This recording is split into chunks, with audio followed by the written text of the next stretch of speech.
Hello and welcome to Thursday's edition of Crack the Crypto. I'm so busy, I've lost track of what day it is. And today I'm going to be attempting the second puzzle of the day by Jay Dyer. How many days in your life do you get to try 2 Jay Dyer puzzles in a day? Not many days, I'm thinking. This one is called Gallimaufry.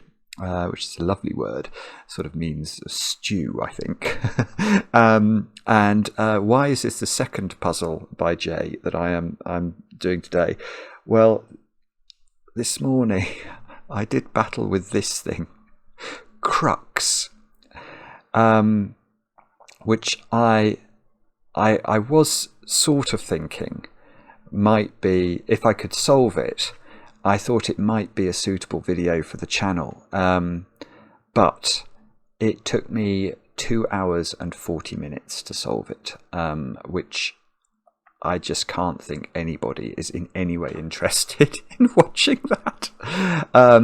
So I said to Mark, what should we do? And Mark said, stick this on Patreon. So my solve of this is going to be on Patreon, unless there's an absolute plethora of comments in saying you guys want to see a 2-hour 40-minute video.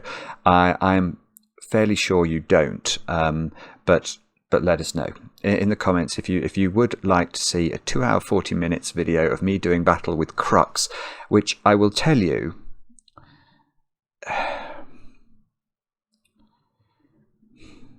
sorry, I realise I'm stopping here. I want to do justice to what Jay has created, because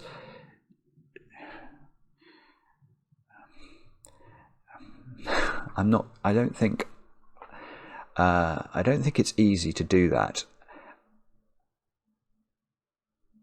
It is an extraordinary puzzle, an extraordinary conception, just ridiculous, absolutely ridiculous. You cannot solve that puzzle without coming away with your brain knowing a certainty, and that certainty that your brain will know is that Jay Dyer's mind is something quite exceptional. She is undoubtedly a sort of genius, and I mean that goes without saying. And to sort of that you can create something that the ideas of which are so involved and complicated and intricate and interesting and stuff, it is mind-blowing. It's mind-blowing, but it does mean that it takes me a very long time to understand what is going on at all, I'm afraid, and that is why I couldn't inflict it on anybody. But I want to give Jay Dyer the most amazing amount of credit. So anyway, one way of giving her credit is to try this puzzle instead, which has only got 3 stars out of 5 for difficulty, rather than 5.5 stars or something. I mean, we had a lot of emails about Crux requesting that we solved it on the channel, but those emails were absolutely right. That we had emails from people saying, I have spent 12 hours on this puzzle, I can't do it, it's absolutely impossible. Well, yes, it very nearly is absolutely impossible. Anyway, this one hopefully will not be. Sorry, I'm rambling a bit now. I'm looking forward to trying it. I will read you the rules of this in a moment or two's time. I have got some things to talk about first, though. I'm going to start by talking about the ARG that has just finished over on the Discord server. Now, this is an alternative reality game, and it was created by Analytical Ninja, Chili, Math Pesto, and Xeon Risk, or Exion Risk. I'm never sure if it's Xeon Risk or Exion Risk. And for some of you, I know that has been an incredible experience solving that. The speed at which, basically the way it worked was, we've sort of been hinting that there was something coming in the last few days, and when it was released, a group of solvers on the Discord server just went at it in the most, like bulldozers, smashing through puzzles left, right and centre, and they finished it miles quicker than anyone could have expected. It's an absolutely phenomenal feat of solving, and I'd like to shout out some of the names of the main contributors to that solve, and I just ask if somebody can drop us an email, because I went to the Discord server and I looked through the comments and I could see lots of names I recognised there, but I don't want to miss anybody out who was sort of crucial to that process. So drop me an email, let me know who I should be shouting out. But phenomenal stuff. Now, for some of you, I know you'll be thinking, well, I didn't know about the ARG. I'd like to have a go at the puzzles. I'd like to have a go at the ARG experience. Well, you can, because these wonderful creators have created 2 links, one of which sort of preserves the ARG experience almost exactly as it is intended, and one is just the puzzles themselves, which consist of loads and loads of fascinating Sudokus. So these puzzles are available. I will put links under this video if you want to try them or start to get into it.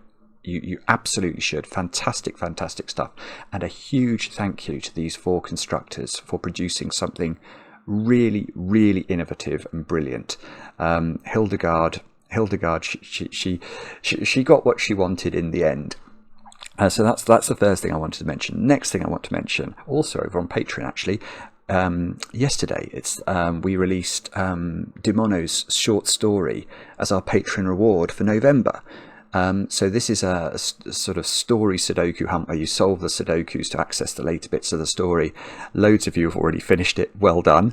And the feedback we're getting obviously is grand. So it's DiMono. You don't need to know more than that. It is very high quality stuff and a whimsical story that we know lots of you will enjoy. So do check that out, and you've got until the 20th of November to be in with a chance of winning the competition.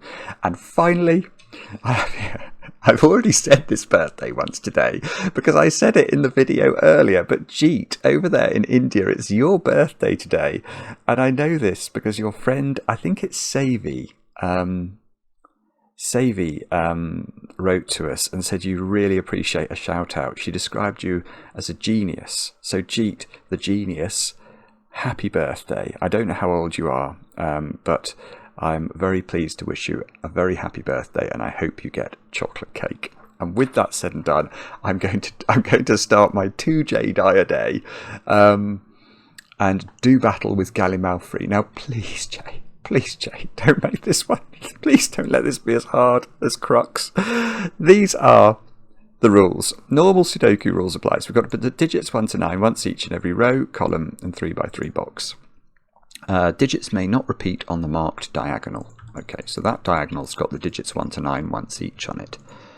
Digits on a purple line form a set of non-repeating consecutive digits which may be in any order. So imagine there was a 1 on this line. Wow, I tried to type 1, missed. Not a good start. We would then know, because this has to be consecutive digits, it would have to be 1, 2, 3, 4 and 5 in some order. But those, you can move the digits around. They don't have to go 1, 2, 3, 4, 5 or anything like that. Just have to make sure overall they're consecutive.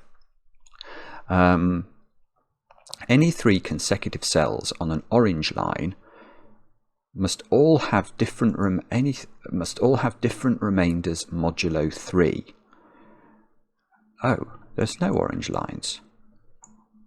What's gone on there? Is this meant to be orange? That's most certainly not orange. Hang on. I think whoever's put this in the software has made a boo-boo. I'll in my best Arnold Schwarzenegger impression, I'll be back. Okay, that was a few moments for me, but hopefully not many moments for you. There's some orange lines now, which will make these instructions make more sense. So any 3 consecutive cells on an orange line must all have different remainders modulo 3.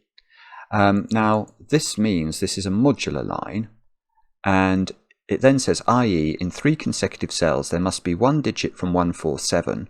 And that's because if you divide 1, 4 and 7 by 3, you always get a remainder of 1. 1 digit from 2, 5, 8. So again, if you divide 2, 5, 8 by 3, you always get a remainder of 2. And 1 digit from 3, 6, 9. If you divide 3, 6, 9 by 3, you always get a remainder of 0. So in 3 cells, you've got to have 1 of each of those digits. And then in the next 3 cells, well, the crucial thing, I don't think it's much of a secret to give away, but you can see that this cell here, whatever the remainder was when this cell was divided by 3, that would actually also have to appear here.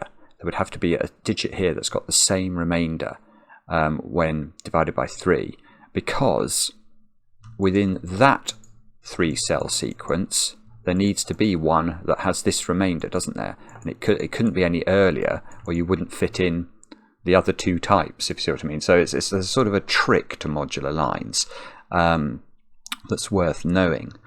Now, digits along a thermometer line increase from the bulb end. Okay, so if that's a well, let's fill in a thermometer.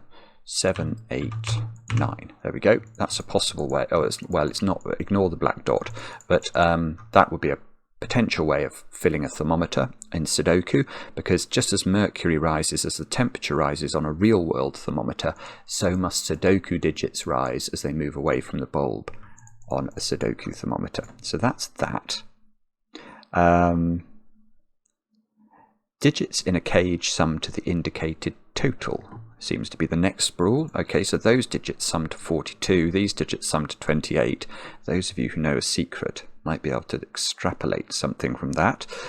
Digits separated by a white dot are consecutive. There's only one white dot, so those are consecutive. Digits separated by a black dot are in a 1:2 ratio, i.e. one digit is double the other. So imagine this square here was a 2, then this square here would either have to be 4 or 1, which it couldn't be because of the thermometer, because obviously 1, well, 2 is double 1, and if it's 4, 4 is double 2. So just make sure one of the digits is double the other, and that's all the rules. The only other thing that I immediately see as I look at this grid is how unbelievably symmetrical it is around this diagonal. You know, if you folded the grid onto itself, yeah, okay, there's only 2 differences. The thermometers are different, not in shape. They're identical in shape, but the bulb is on the opposite end. And the white dot is obviously different from the black dot. But other than that, it's absolutely symmetrical. So, yeah, it's just typical Jay Dyer genius. Do have a go. The way to play is to click the link under the video as usual. But now I get to play again. Let's get cracking. Okay, well, I'm definitely starting with the cages. It's so kind of Jay to have a puzzle with a break in it, or not a break in, but where I can do something immediately. And if you've ever tried to solve that Crux puzzle, you will know why this feels like a different thing. Now, if you know the Sudoku secret, you will instantly be au fait with what's going on in box 5, because now the secret of Sudoku is something I only share with my very favourite people, but if you're still with me, you certainly deserve, and you're certainly one of my favourite people, goodness knows you are, and you certainly deserve to know the secret. And the secret is that any complete box of a Sudoku, indeed any column or row of a Sudoku, because of the rules of Sudoku, contains the digits 1 to 9 once each. And if you add up the digits 1 to 9, you get 45. So if this whole box adds to 45, but this whole cage adds to 42, those 2 digits must sum to 3, which means they must be a 1-2 pair. And we can repeat that trick down here, where these 2 digits must sum to 17, so they must be an 8-9 pair. And we have a tiny little start in the puzzle. Okay. Now, what do we do next?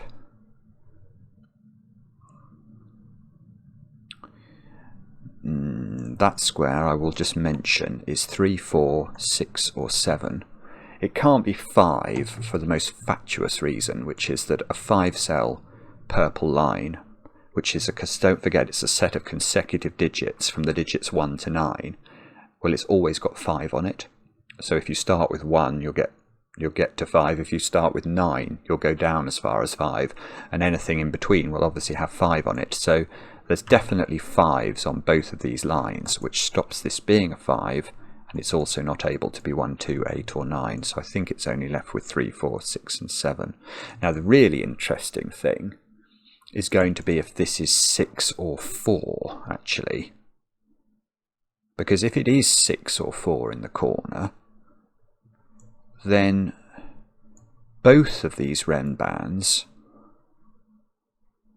are going to have to, well, we would know what they would contain. So for example, if this is 6, now as you can't put 6 on either line, they would have to be 1, 2, 3, 4, 5, and this would have to be 1, 2, 3, 4, 5. These would have to be 7, 8, 9, that would have to be 7, 8, 9. And that doesn't work. Aha, right, that's interesting. Okay, right. So I'm going to change tack slightly. Actually, I'm going to look at the modular lines, and what I was saying when we were doing the instructions is very important here. So whatever this cell is by way of modularity, we know it's the next appearance. So imagine this was 1, 4 or 7. The next appearance for 1, 4 or 7 along the line is going to be in this cell, and then the next appearance is going to be in that cell. That's interesting as well. So whatever this is, the green digit, there's a whole modular set. So this is either a 147, 258 or 369 triple. That's probably important, actually. Okay, let's label those cells up as well. Now we don't know whether this line is the same as this line. There might be a reason it either has to be or can't be. If these were different, this would be from the third modular set. Don't know. Anyway, this is not what I wanted to do here. So let's do this one now. So the next appearance of whatever this one is on the line is going to be there. And now, and this is the critical one, let's do this one. Now whatever this is, that next appearance is there. So those two are the same modularity. And we could repeat that all down here, but let's not worry about that for a moment, because what I want to emphasize is these two have the same remainder when divided by 3. So let's go back to it. If this is 6 with a 1, 2, 3, 4, 5 quintuple, these squares are from 7, 8 and 9. Well, that's not possible, because these have to have the same remainder, and these don't have the same remainder. 7 has a remainder of 1, 8 has a remainder of 2, and 9 has a remainder of 3. So you cannot put two digits with the same remainder in these squares. It's impossible. And that means that this square is not a 6, and the corollary of that is it's not a 4. Because if it was a 4, all that would happen here is this would be 5, 6, 7, 8, 9, and this would be 1, 2, 3. And obviously 1, 2 and 3 have different remainders when divided by 3. So this is 3 or 7.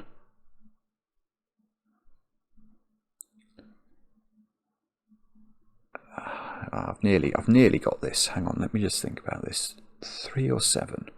So let's just say that's 3. Oh, no, I don't want to do 3, because if I do 3, it'll think I've done a 3 in the corner, which I haven't earned. So let's do 7. If that's 7, these squares are either 1, 2, 3, 4, 5, which would work, because then I could have 6 and 9 on here. Or... that's fascinating. Right, okay. Yes, and I know nobody should ever speak to me at a party. The things I find fascinating and the things most people find fascinating, they probably have a very, very tiny overlap on a Venn diagram. But look, imagine that the sequence here is close to the 6, or close to the 7, as close to the 7 as it can be. Then this would be 2, 3, 4, 5, 6. And these squares would be 1, 8 and 9. Well, that's 3 different modulos again. So that cannot work. And it's going to be the same the other way around, isn't it? So let's think about it.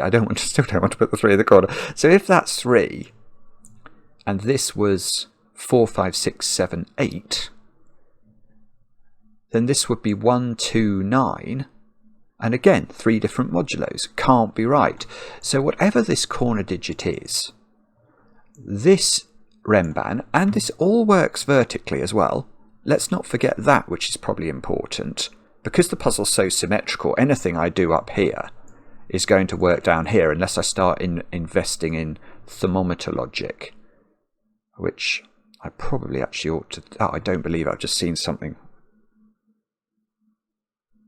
I'm getting distracted now, but I've just seen something. Anyway, hang on. Yes, Bobbinsies-ness. Bobbins face. There's stuff going on in this box and this box with regarding to thermometer logic. But let me just keep my train of thought up here. So we know this is extreme. It's either 1, 2, 3, 4, 5, or it's 5, 6, 7, 8, 9. So it's either 1, 2, 3, 4, 5. Now, if it is 1, 2, 3, 4, 5, these are a 6-9 pair. Let's just think about that. 1, 2, 3, 4, 5. Put 7 here. And that's an 8 in the corner. So that's one option. So what let me show you. If this is 7, we know this is 1, 2, 3, 4, 5, and you can see we've not put 6, 8 and 9 into the row, but we need 2 similar modulo digits here. So we put the 6 and the 9 in, they have a 0 remainder, and we put the 8 in the corner. So that's one possibility, but it's not the only possibility. The other thing we could do, I'm going to just do it like that, would be to put the 3 here. Now this then becomes 9, 8, 7, 6, 5, and these squares become 1, 2 and 4, and 1 and 4 go into these squares. 1 and 4 go into these squares, and that puts 2 in the corner. So this is 2 or 8. Now, okay, right. Now, right, so I've noticed something here, which is that logic all applies vertically as well. And that means I can, I think, yellowify these squares. And by yellowifying them, what I mean is that whatever this is also. And that means these 2 digits are also the same. Because the logic in this column is exactly the same as the logic for this row. And these digits are the same number. So I'm going to label them as A. No, I want to put A in the corner. A, like that. A, and this digit is from this remainder of 2.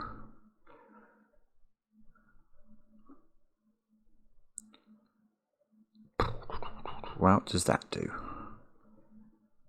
So this is either from the 1-4 set, or it's from the 6-9 set.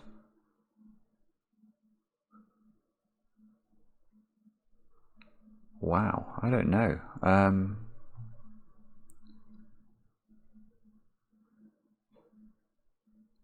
I've not got anything here, actually. I've not got anything. Hang on, what does that... Maybe I'm going to destroy... Oh, I know what it is.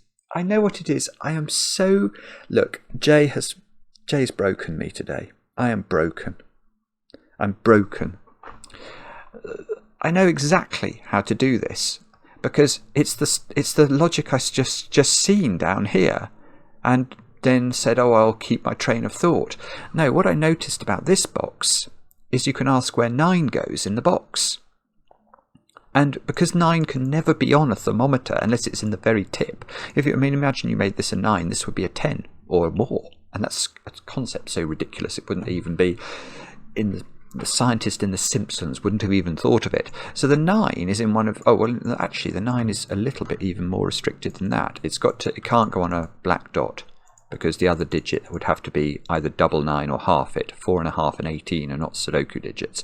So 9 is in one of these, 9 is in one of these. So we can ask where 9 goes in column 9, and the answer is in one of those 2 cells. And therefore, it is not available to go in that modular set. Isn't that beautiful? So this tells us now, yes, it tells us we get a 3. I think we do get a 3 in the corner, but we've earned it. Because now this can't be 6-9, so it's 1-4. And if this is 1-4, this has to be a 5, 6, 7, 8, 9 line. And yes, I am going to pencil mark that. Mark would be proud of me. This has to be a 2. And then the only digit here is... That's 3 in the corner. That's 3 in the spotlight. Losing its religion. And that all logic all applies down here now. So this being 3 forces the nature of this line. This has to be a 1-4 pair. That has to be a 2 in the corner. This has to be 5, 6, 7, 8, 9. And... yeah, I'm just going to come back here for a moment, actually, because there's something I've noticed now, which is the same question again. Where is 8 in this box now? Now, 8 can normally appear in this cell on a thermometer, but only when you can put 9 in the tip, which you can't anymore here. So 8 is also in... Well, no, 8's slightly different, because 8 could be on the black dot, but in terms of the principle of where 8 goes in column 9, it's in this domino, which is where 9 is. So these are an 8-9 pair. And therefore, the modularity of the green cells is not... We aren't looking at the one... Oh, we could have seen that already. Yeah, we could have seen that already. We're not looking at the 147 modularity, the snooker maximum modularity, and we could have seen that here because these two squares, these two green squares, obviously, if these had been from the 147 modularity, they would have both equaled 7, and that's nonsense. They can't do that. So if this is 8, then this is a 2-5 pair, and if this is 9, this is a 3-6 pair.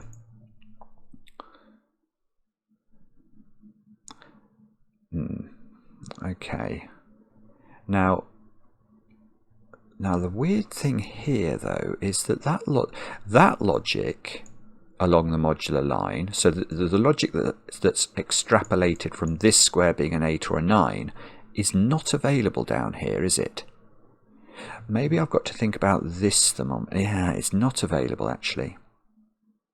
Because here, 8 and 9 absolutely could go in these squares. They're not forced into this domino. At least I don't think they are.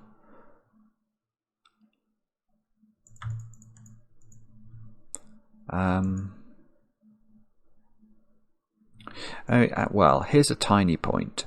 This bulb of the thermometer can't be a very low digit anymore. Can't be 1, 2.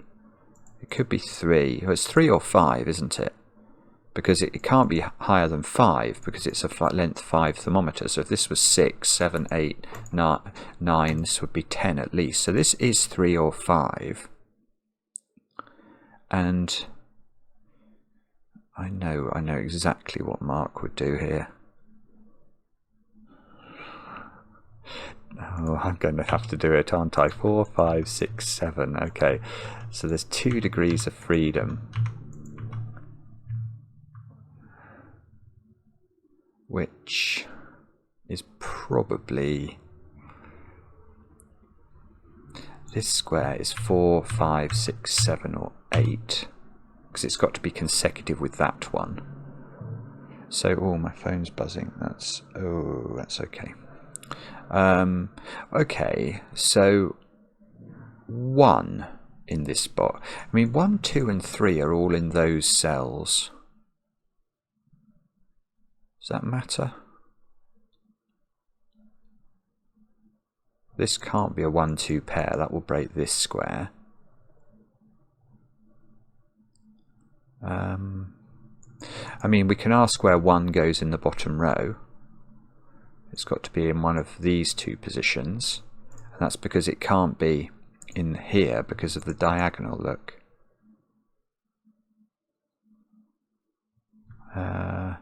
2, I've just noticed, is a bit restricted in box 9 by the fact we've got 2 2s in the corners. Okay, hang on, this is important. Right, so where's 1 in column 9 now? You can see the 1 here and the 1 here means the 1's in one of those squares, and the only square available is the bulb, obviously. So that's probably relevant to something. I don't know. Do I really want to... I suppose I should pencil mark this thermometer, actually, because this can be a maximum of 7, 6, 5. Yeah, oh, well, maybe there. Maybe it's this cell that's under pressure. That square's got to be 4, 3, or 2, doesn't it? Because it can't be... It can't be as much as 6. If this was 6, we'd reach 8 or 9 by the tip of the thermo. So that's 2, 3, or 4.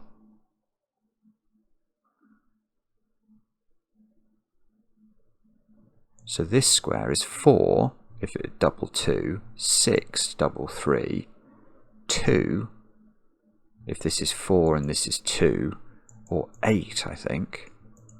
That's an awful lot of digits that this could be. No, that can't be 2. It's the third cell along the thermo. So we can get... Okay, so that's 3 or 4 then. Actually, let's do this again then. No!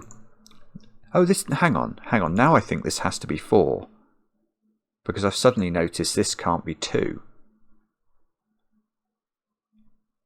Is this? Am I just? Sorry, I'm so confused. I mean, I've spent so long today solving Sudoku. You have to forgive me. I think this has to be 4. If it's more than 4, it can't be 6. It can't be 8. And if it's 2, it can't be 2. It's the third cell on the thermometer. If it's 3, that's 2. That's beautiful. It is 4. So this square is 2 or 8. This square is exactly equal to 3. Because it can't be 2, and it has to be between 1 and 4 from a thermo perspective. So this square is, well, it's more than 4, 5 or 6 only, because if it's 7, this has to be 8, and this square has to be 6 or 7. Right, so what about this column now? 4, nearly. 4 is in one of those squares, and 7 is in one of these squares. That's really bad, isn't it? It doesn't actually seem to do anything. I mean, if this wasn't 4, then that would be 4. Okay.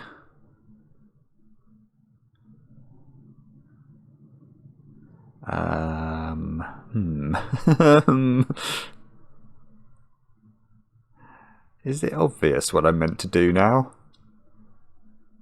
It's so symmetrical. It's really fascinating how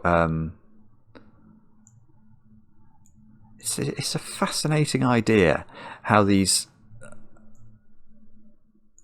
Well, it's really the thermos, isn't it? The inversion of the thermos is having peculiar effects on the puzzle. You know what? That can't be a 4. For a weird reason. If that's a 4, we know this is 5, 6, 7 on thermo and has to be consecutive. So if this is 4, this is 5, but then that's got no fill. Because it's got to be lower than 4, but it can't be 3 because that can't be low enough. So that's not 4, which is really weird.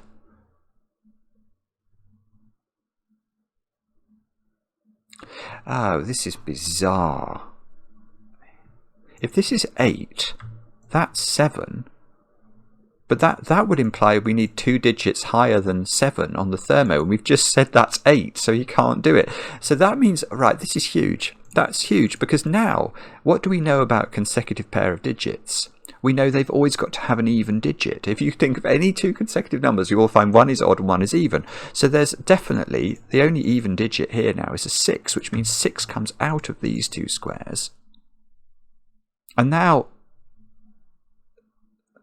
that's absolutely beautiful. It's weird. It's so semi-magical, isn't it? This can't be 5 anymore because this can't be high enough. So that's 3, I think. So 3 is now in one of those 2 cells. 3 in this box is becoming very, very constrained. It's in one of those 2 positions.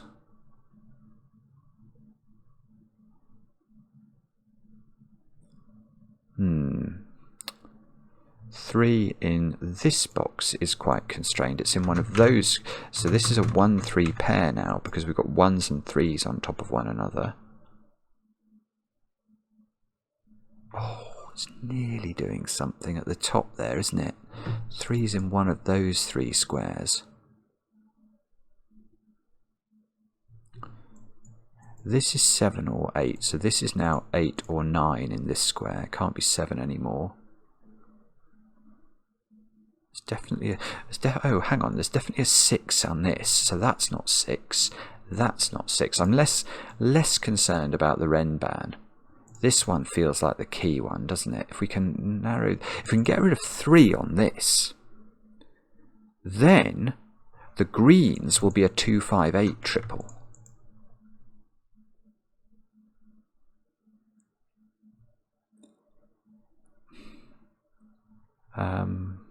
I don't know. Oh, for goodness sake. Right, where's 1 and 2 in box 1? They can't be on the diagonal, so that's been available for ages. So 4 Oh, this is nearly, yeah, this is important. It's beautiful again. 4 in this box is on the diagonal, therefore it's not in the corner down here. Therefore you've got a 4 X-wing in these squares, and you can ask where 4 goes in row 9. And it's not there, and it's not there, so it is there, which is, I mean, it's good, but it's not going to do anything, is it? And the reason it's not going to do anything is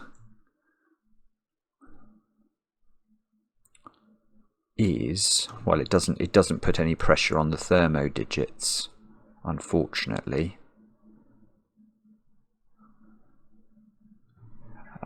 Sorry, I'm not quite sure. I think I'm close to understanding how these modular lines work, but I haven't quite understood it yet.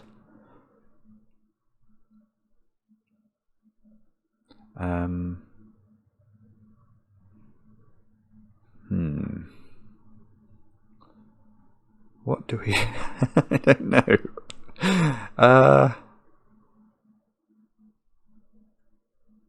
I think it's something to do with where the remainder 1 modulo digits go in this row and this column, I think. Because what I'm seeing is...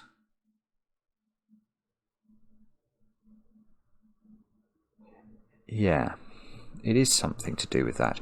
So if we look at, let's look at this line. We know that yellow is the remainder 1 modulo digit. So green and purple are not remainder 1 modulo digits. And that means in this row, 1, 4 and 7 occupy those 4 cells. Let's just colour those in for a moment while we think about this.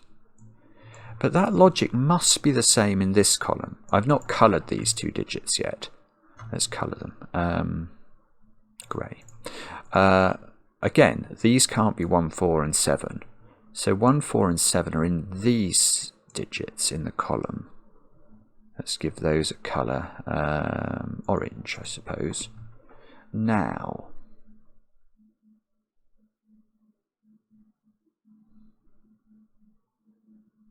well, so this must be a 1, 4, in fact it must be a 1 or a 7 then, because it can't be 4. But this must be one of 1, 4 and 7, because if this was 1, 4, 7, then these 2 squares couldn't be 1, 4, 7, and there'd only be 2 spaces in column 2 for 1, 4 and 7.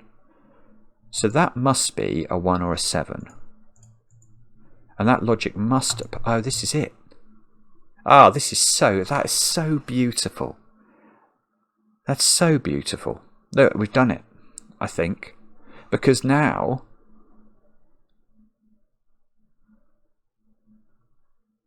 well, now I think we're saying this can't be a 3. Again, it must work the same way in the column, mustn't it? If we put 1, 4 and 7 into those 3 squares, these 2 squares could be not 1, 4 and 7. There'd only be 2 spaces in row 2 for 1, 4 and 7. So that's 1, 4 or 7, which actually is under no pressure in terms of which one it is, except it's taking away our 3 pencil mark. So 3 goes down here. And that tells us that this digit, it tells us the modularity of this line, so that's a 6 or a 9. Oh no, I thought I got a 6, 8, 9 triple, but I don't. This is 3 and 6 or 9. So we know that these are 2, 5, 8, because they must be the other modular set. And that digit is a 1. Ah, oh, goodness me. Right, so this is not 5 or 8. These squares now are not from the 2, 5, 8 set, because we've got rid of that possibility. So that means they've got... so this one is different then to that one. That's 2, 5, 8. The blue ones are 2, 5, 8, but here the equivalent ones are 3, 6, 9, and we can see that one for reasons I... well, where does the 6 go? It can't go there. Oh, because of the white dot. Okay, that's great. So that's 6, that's 3. So that's 7. Now, that doesn't put pressure on this. That's 8. So this is not 7 or 8. This is not 6 or 9. These two are from 2, 5 and 8 modular, so that's 5 by just elimination. So this is 2 or 8. From a modular perspective, that's probably resolved, but I can't see immediately how to do it. That can't be 5, look. And, well, we said that the red digits had to contain 1, 4 and 7, and that one is not 1, 4 or 7. So these two must be from 1, 4 and 7, and that means that's a 7, I think. Unless I've gone bananas, which is very possible. So this is now 1, and that's a 4. And that being a 1, 4 makes that a 7. And that's now apparently an 8 from something, which means that's a 9, not the digit we wanted, puts no pressure on that one. So this, right, none of these are now 8. So 8 is in, well, 8's there. 8's got to be there. So on this Renban, there's an 8 down here somewhere, so that's not 8. So there's now an 8 in one of those two squares.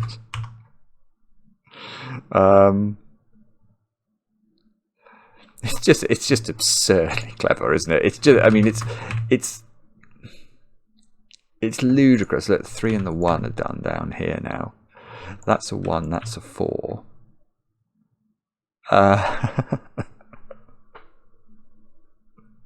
It's just ludicrous. Okay, so what's this? This is 5, 6, or 9. But it's not 9 because there's a 9 already on this diagonal. So that is 5 or 6. In fact, let's actually just take stock. 5, 6s and 7s. 5, 6, 7 there. 5, 6, 7 there. Can we do better than that? I'm looking. I'm trying to see how. Can't immediately. Those two squares aren't 2 because of the corner digit. So that's a 2. Oh, that's quite good. So that's a 2 and that's a 1. So that's a 1 by Sudoku. There's a 2 in one of these, and we don't know which one. Actually, I'm going to take those 9 pencil marks out because that's not going to help me. That's an 8 because it can't be a 2 anymore. It's because I almost made a mistake by putting a 2, 9 here, whereas not realising there was a massive... We'd pencil mark 9 in 4 places in the box, which is a bit of an overkill.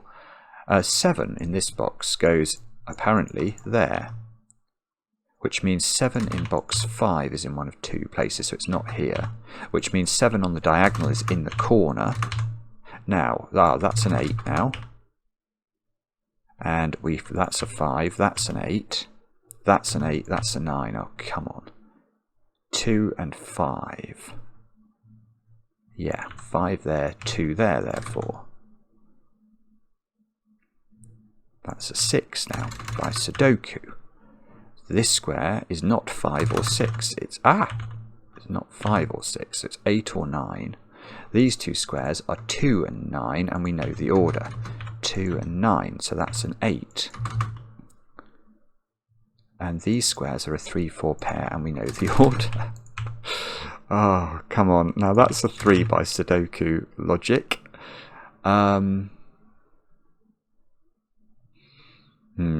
Okay. So what are those squares? 4, 5 and 6, which have got a 6 here, so that's a 6. This is a 4, 5 pair, apparently not resolved. The 6, we know there was a 6 on the white dot, so we now know where it goes. It goes here. Let's take the corner pencil mark out of this one and think again. Oh, nearly. I thought I was going to get 1 in this box, but no. What about 2? Well, 2 is also there, so this is a 1, 2 pair, which means that must be 5 or 7. This must be something going on in this row, mustn't there? Where? Oh yeah, look, there's a 2 there. So that's 2, that's 1, that's 1, that's 4, that's 4, that's 5, that's 5, that's 7. That's 7 now by pencil marking. And this is 9, and we know that if that's 9, that's doing the top digit. That's 5, that's 6 on the diagonal. That's 9 by Sudoku. This is a 5, 6 pair, which I think we've done it. It feels like the puzzle has finally said, okay, I will now allow you to fill in the digits. 2, 4 and 6, which looks good because that's a 2. that's a 6, that's a 4. And these squares are 2, 5, and 8. No, they're not. They're 5, 8, and 9. So that's 5, that's 8, that's 9. In this column, that's a 7. In this column, we've got 9 and 5.